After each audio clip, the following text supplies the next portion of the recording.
So guys, जैसा कि हमने पिछले एपिसोड में देखा कि ली चू लू यांग को पीटने की कोशिश कर रहा था, मगर उसके सारे अटैक से बच गया था, जिससे गुस्सा होकर ली चू उसे बिना बाप की औलाद कहकर बुला रहा था, जिस वजह से लू यांग को बहुत गुस्सा आ गया था। फिर अब हम लू यांग को देखते हैं। वो ली चू से कहता है कि क्या तुम जानते हो कि जब हम सबसे कमजोर जानवर को मारने के लिए उसे घेर लेते हैं तो वो भी अपनी जान बचाने के लिए हमारे ऊपर अटैक करेगा, लेकिन मैं कोई कमजोर जानवर नहीं हूँ, इसीलिए जबान संभाल कर बात करो। ली चू कहता है कि हमने एक कुत्ते की तरह तुम्हें अपने साथ हमारे घर में रखा, क्या अब तुम हमें ही काटना चाहते हो? तुम कोई कमजोर जानवर नहीं बल्कि एक बिना बाप की औलाद हो। ये कहते हुए वो उसका मजाक उड़ाने लगता है। ये देखकर ली जियान को बहुत गुस्सा आता है। वो ली चू को रोकने के लिए जाने लगती है, लेकिन ली चू उसे रोक लेती है। ली चू कहता है कि मैं देखना चाहता हूँ कि तुम क्या कर सकते हो, मुझे दिखाओ कि इतने वक्त में तुमने कैसे मार्शल आर्ट्स सीखे हैं। ली चू डबल सोर्ड स्किल से उस पर अटैक करने लगता है, लेकिन लू यांग तेजी से आकर उससे सोर्ड छीन लेता है। वो उसके गले पर सोर्ड लगा देता है, इससे ली चू बहुत डर जाता है। यह देखकर नौकर भी चौंक जाते हैं। वो कहते हैं कि अचानक से लू यांग इतना पावरफुल कैसे हो गया। ली चू लू यांग से कहती है कि शांत हो जाओ, हम इसके बारे में बात कर सकते हैं, और सबसे पहले तुम उसके गले से सोर्ड हटाओ। लू यांग कहता है कि एक कदम भी आगे मत बढ़ाना, वरना मैं इसे मार डालूंगा। मैं कोई बच्चा नहीं हूँ जो तुम्हारी बातों में आ जाऊंगा।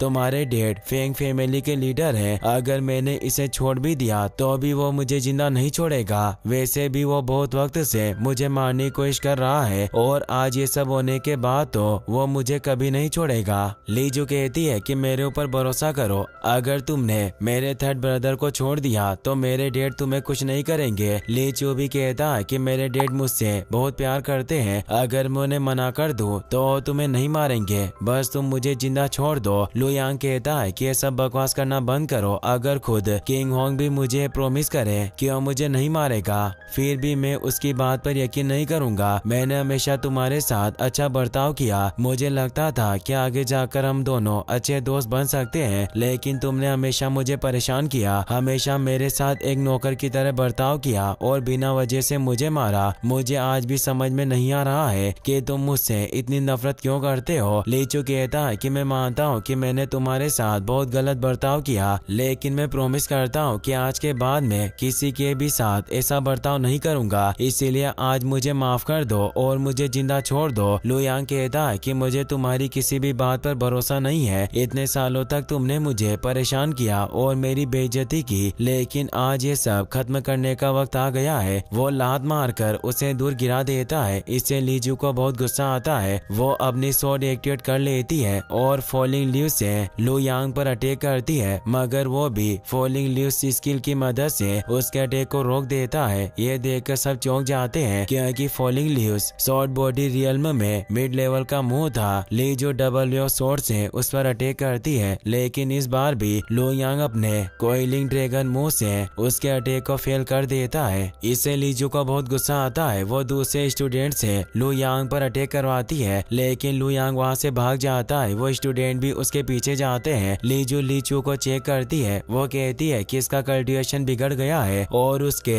डेंटियन में भी चोट लग गई है, हमें इसे जल्दी यहाँ से ले जाना होगा। स्टूडेंट ली चू को हॉर्स कार्ड में बिठाकर वहाँ से ले जाते हैं। ली जियान सोचती है कि मुझे इन सब के बारे में जल्दी से मेरे डैड को बताना होगा। वो भी वहाँ से चली जाती है। फिर हम फेंग फैमिली के मिशन का सीन देखते हैं। ली चू की हालत देखकर किंग होंग को बहुत गुस्सा आता है। वो अपने छोटे भाई किंग यू से कहता है कि एक टीम बनाकर लू यांग को ढूंढने के लिए जाओ, मुझे वो जिंदा चाहिए। मैं खुद किंगलांग पैलेस में जाऊंगा और ग्रैंड मास्टर से ली चू को ठीक करने के लिए कहूंगा, ताकि वो फिर से उसका कल्टीवेशन ठीक कर सके। किंग यू कुछ लोगों के साथ हॉर्स कार्ड लेकर वहाँ से जंगल में जाता है। वो सब जंगल में हर तरफ लू यांग को ढूंढने लगते हैं। अगले दिन किंग होंग फेंग मिशन में आता है। वो एक सैनिक से पूछता है कि क्या उन्हें लू यांग के बारे में कुछ पता चला। वो बताता है कि थर्ड मास्टर किंग यू वापस आ गए हैं, लेकिन मुझे नहीं लगता कि उन्हें लू यांग के बारे में कुछ पता चला है। इससे गुस्सा होकर किंग होंग मिशन में चला जाता है। कुछ वक्त बाद किंग यू उसके पास आता है। वो बताता है कि हमने यू लांग को पूरे जंगल में ढूंढा, पर हमें वो कहीं नहीं मिला। किंग होंग कहता है कि मैंने तुम्हें इतना आसान काम दिया था, मगर तुम उसे भी पूरा नहीं कर पाए, ये बहुत ही शर्म की बात है। किंग यू कहता है कि लू यांग बहुत चालाक है। हम ड्रैगन वैली के पीछे वाले जंगल में गए, तब जब 9 लोग उसका पीछा कर रहे थे वो सभी शॉर्ट बॉडी रियल पर थे, लेकिन लू यांग ने उन सबको घायल कर दिया। उसके बाद वहाँ से गायब हो गया। हमने उसके पैरों के निशान का पीछा किया, फिर हमें पता चला कि वो अपनी जान बचाने के लिए डेविल मिस्ट फॉरेस्ट में भाग गया। कुछ वक्त पहले लू यांग के नाना फेंग सी युआन कुछ लोगों के साथ मेडिसिन ढूंढने के लिए डेविल मिस्ट फॉरेस्ट में गए, लेकिन उनमें से कोई भी वापस नहीं आया। इसीलिए हम में से कोई भी उस फॉरेस्ट में नहीं गया, मगर मैंने फॉरेस्ट के बाहर गार्ड्स लगा दिए हैं। अगर लू यांग बाहर आया तो उसे पकड़ लेंगे। किंग होंग कहता है कि डेविल मिस्ट फॉरेस्ट सच में काफी अजीब जगह है। अच्छा हुआ कि तुम उस फॉरेस्ट के अंदर नहीं गए। लू यांग सच में बहुत चालाक है। किंग यू कहता है कि वो जानबूझकर उस फॉरेस्ट में गया है क्योंकि वो जानता था कि हम फॉरेस्ट के अंदर नहीं आएंगे, लेकिन शायद उसे पता नहीं है कि डेविल मिस्ट फॉरेस्ट से बाहर निकलना बहुत मुश्किल है। कुछ साल पहले फेंग सी हाई और उसके साथी फॉरेस्ट के अंदर गए थे, मगर वो भी वापस नहीं आए। मुझे पूरा भरोसा है कि लू यांग भी वहाँ से बाहर नहीं आ सकेगा और मारा जाएगा। किंग होंग कहता है कि मुझे पहले उसे मार देना चाहिए था। ली जू ने मुझे बताया कि लू यांग ने शॉर्ट बॉडी रियल्म के मूव्स का यूज किया था। किंग यू कहता है कि शायद कोई उसे सीक्रेटली मार्शल आर्ट सिखा रहा है, जिस वजह से वो इतनी कम उम्र में शॉर्ट बॉडी रियल में पहुंच गया। मुझे पूरा भरोसा है कि लू यांग के second uncle Feng king Liu ने उसे ये सब सिखाया होगा। ये सुनकर किंग होंग को बहुत गुस्सा आता है। इसी के साथ ये एपिसोड यहीं पर खत्म हो जाता है।